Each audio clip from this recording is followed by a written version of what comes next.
Hey, what's up, guys? It's Eric with Plugged In. We are with Lauren. Hello. She is our, what is your title? I guess you could call me the resident yoga instructor and sound healing practitioner here at Plugged In Recovery.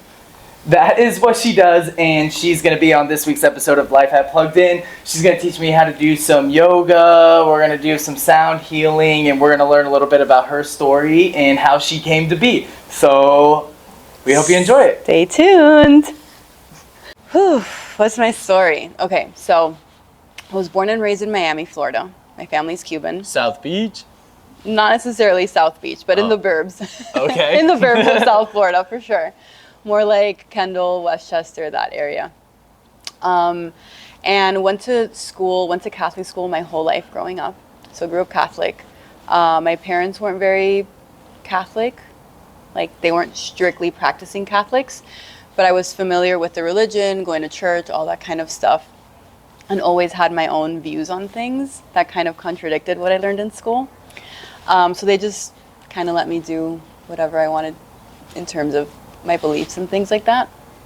And then throughout my adulthood, that's when I kind of started diving into the spirituality, the astrology, the esoterics, the mysticism. I studied psychology. I always loved philosophy. So I kind of learned from all these different angles, learned all these different modalities that I do now. And it feels really aligned with what I believe in, which is really cool.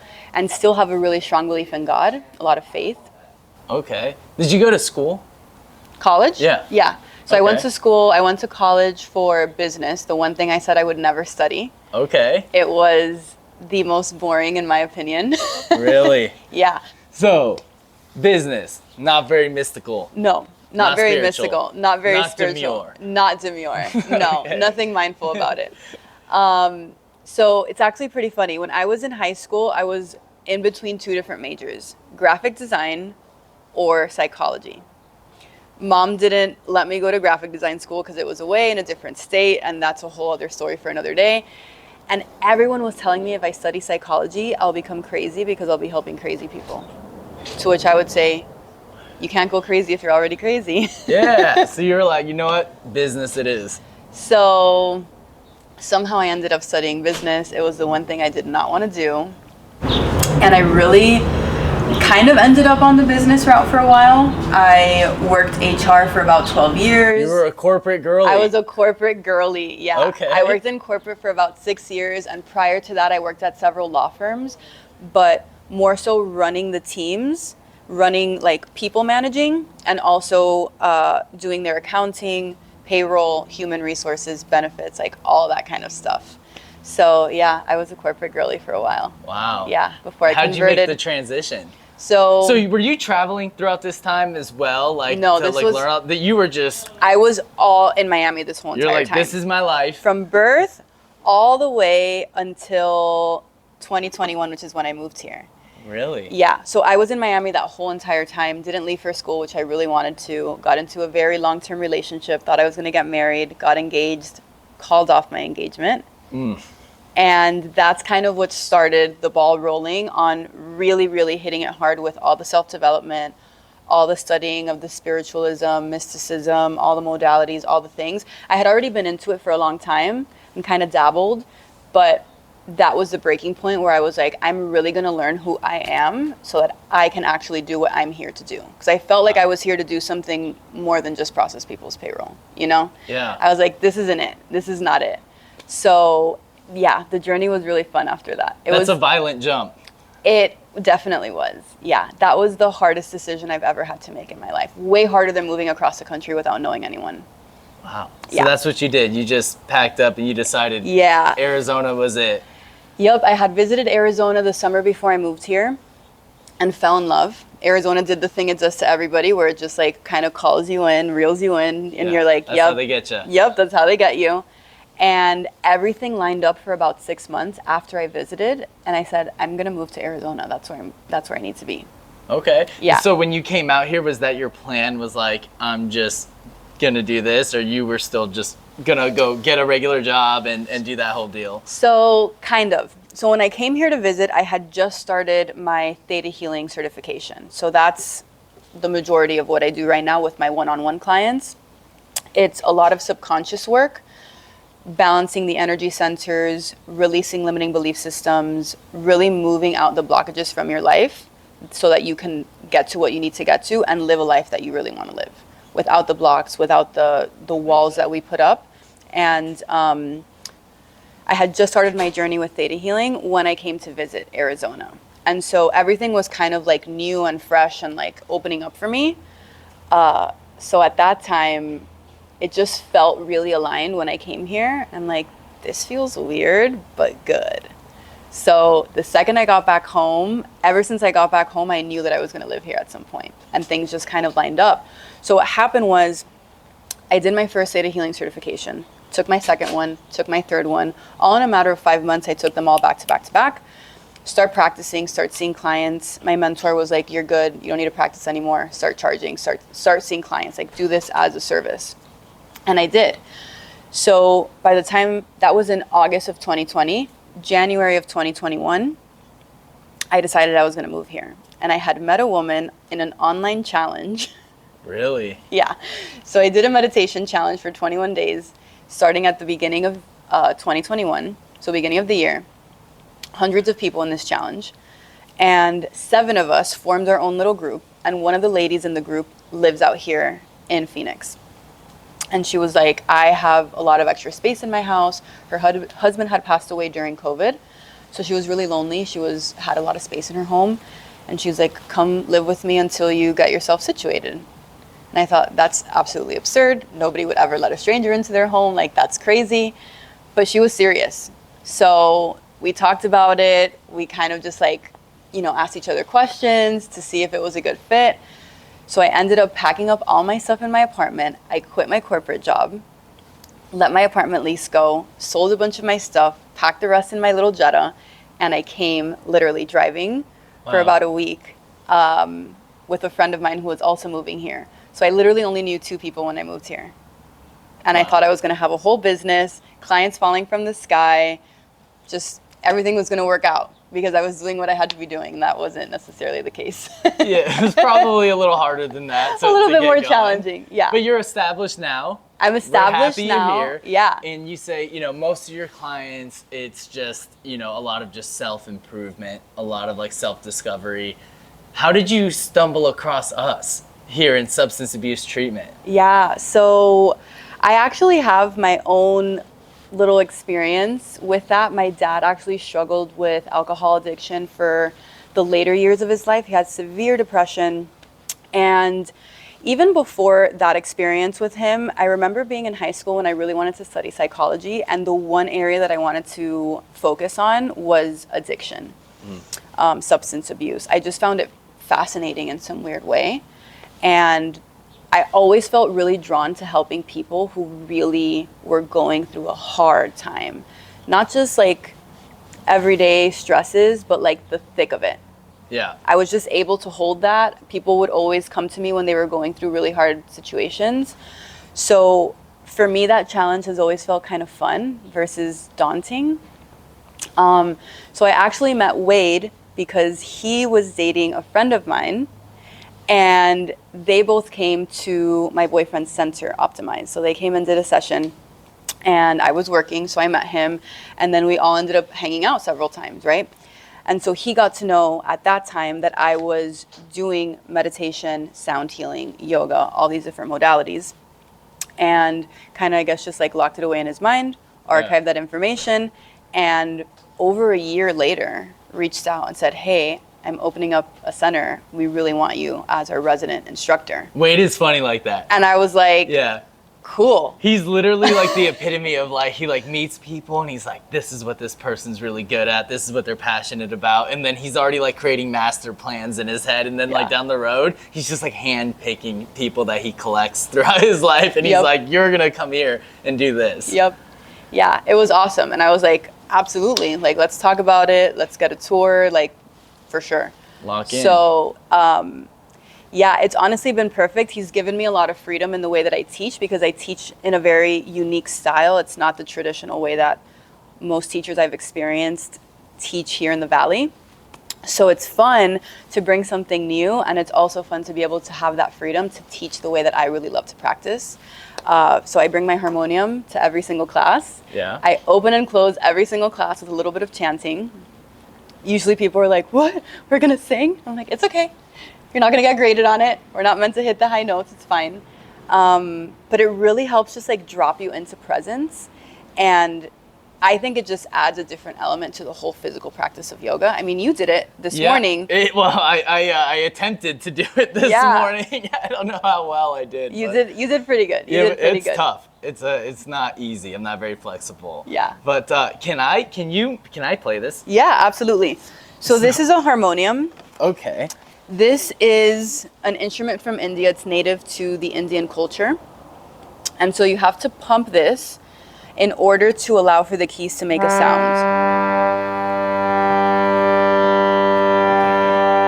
And if you lift this up, you'll be able to see it's kind of like a piano or like an organ. And so the key,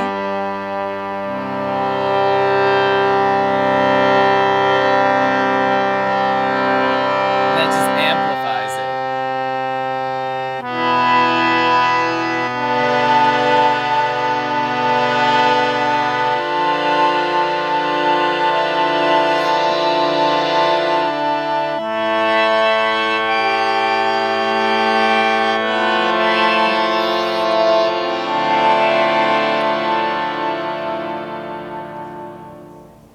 and then if you don't pump it and you hit a key, it won't make a sound.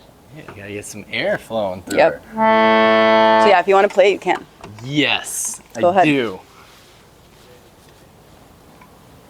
have to press the key. Charge her up. Charge her up.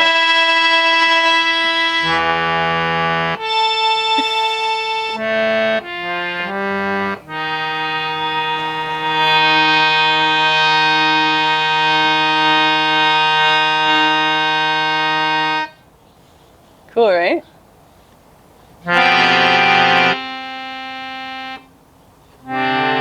So it's actually meant to be played with one hand, which is kind of challenging because the other hand is constantly pumping. Oh yeah, you got to keep it rolling. Yeah. So it's a short set of keys, right? It's not as big as a piano. So there's not that much room for you to move your hand. But yeah, it's meant to be played with one hand. Create the vibration. Yeah. Create the frequency. Exactly. Yeah. This thing is sweet. Yeah. I literally cried the first time I ever heard someone play this. Like not on powerful. purpose, but it just hit a piece of me where I was like, oh my God, what is happening right now? Yeah. Yeah. So I've been fascinated with this ever since I met my first harmonium. And I was like, I love you. It was love at first sight. What is this one's name? Ooh, I haven't named her. I feel like it's a her. This is definitely a her. Yeah. We'll have to think of a cool Indian goddess-like name. Yeah. Yeah. Shiva. I don't know. Shiva's a boy. Okay. Shiva's a male. Well, then we won't do that. Oh, that's too funny.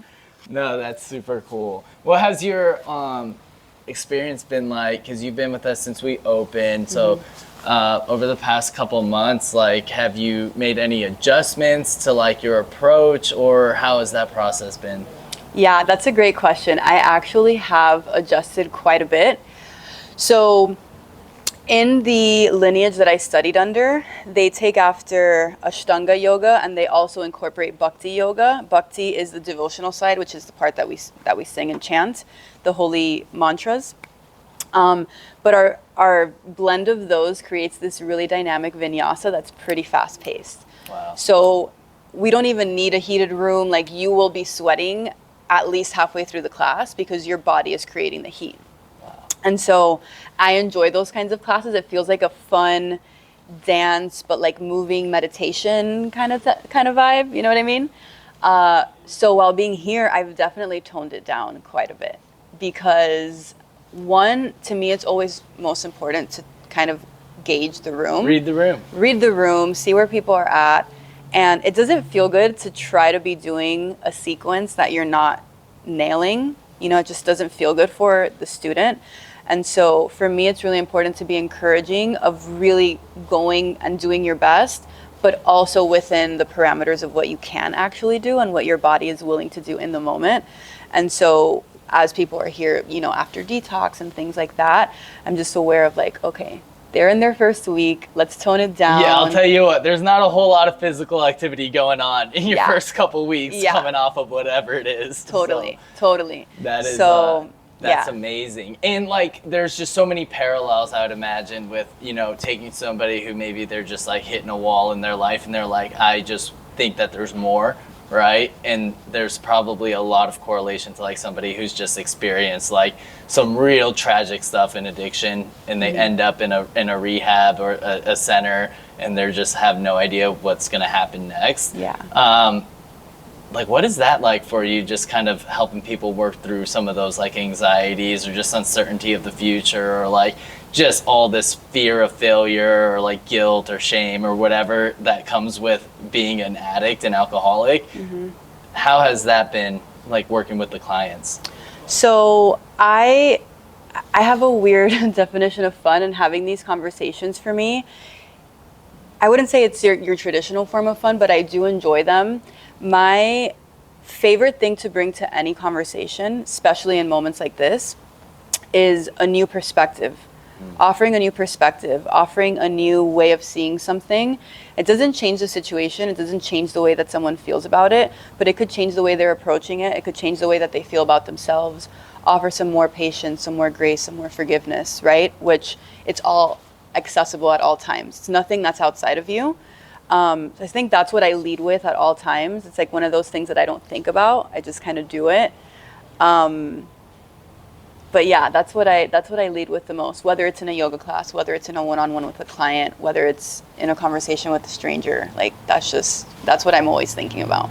Yeah, I love that. I've done some work with some people when it comes to like meditation and stuff, because it is like a part of like at least 12-step programs where it's like they always touch on like the importance of meditating, and I think a lot of it's just more like basic, like just participate with the present. But like I always thought that was an interesting concept where you kind of touched on it, where they're like, well, nothing is ever like good or bad. You just have to change the way that you're participating with those experiences. You know what I mean? Totally. And then it like really does kind of trip me out sometimes, because when I think about it, I'm like, the only thing making this situation bad is me making it bad.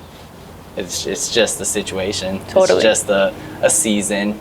Yeah. I think that's amazing. Well, I did have one more question for you, and I think we're gonna head into the AC movie theater room to do a little, what is it, sound bath? Sound healing. Sound healing. Yeah.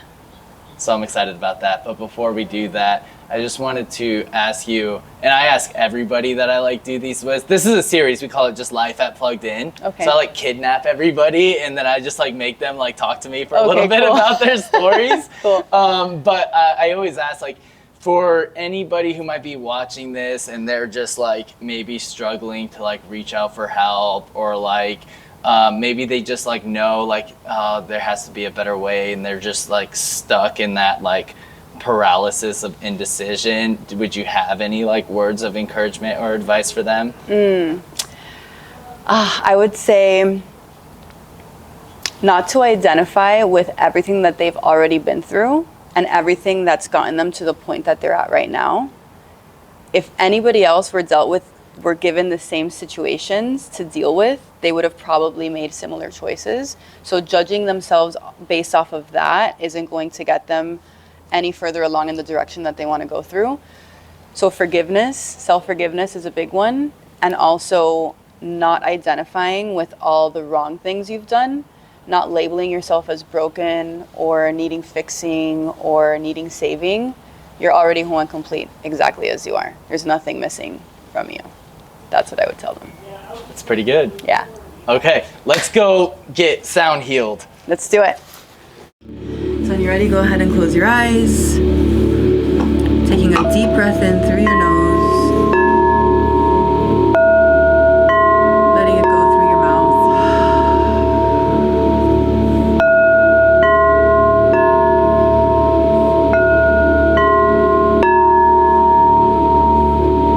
Now on your next inhale, I'd like for you to bring that breath all the way down through your heart space, into your lungs, and allow that breath to come all the way down to the soles of your feet, grounding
while you're here, you make the command.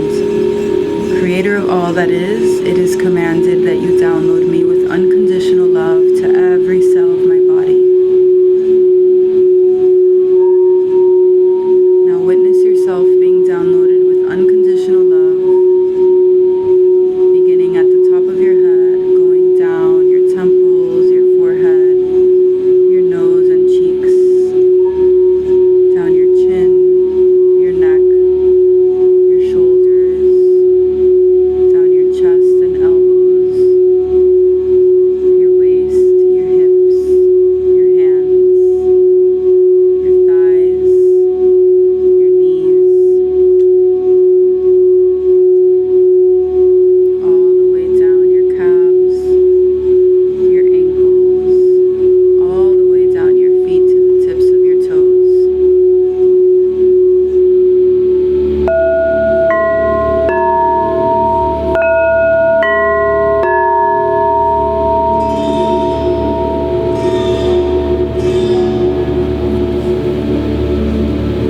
Now continue to absorb this beautiful frequency.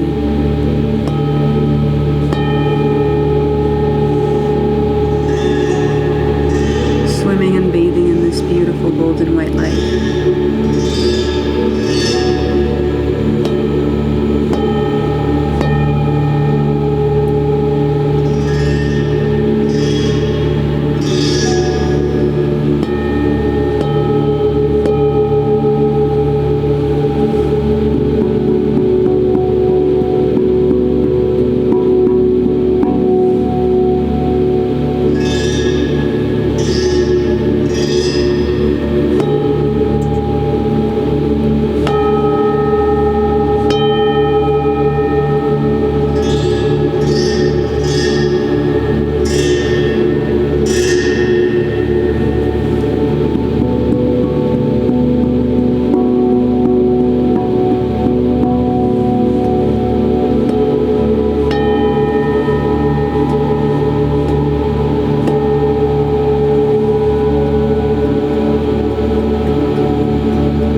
Breathing in one last breath of this unconditional love that's surrounding you. Filling it up into your physical body as you make your way back into this beautiful garden. Noticing that you can come back here whenever you'd like. As you begin to step away towards the gate of this garden, as you step closer and closer, you make your way closer and closer back into this room.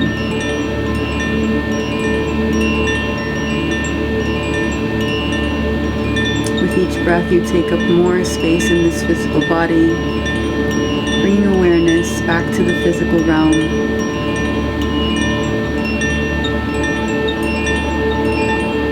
Deepening the breath. Bringing awareness to the temperature, the way it feels on your skin. Bringing awareness to the chair beneath you that is supporting you.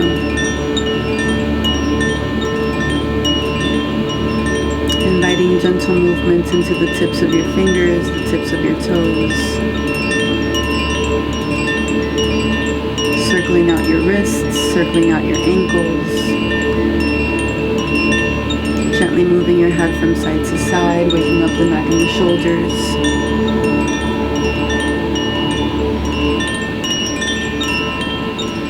Inviting a gentle bend at your knees.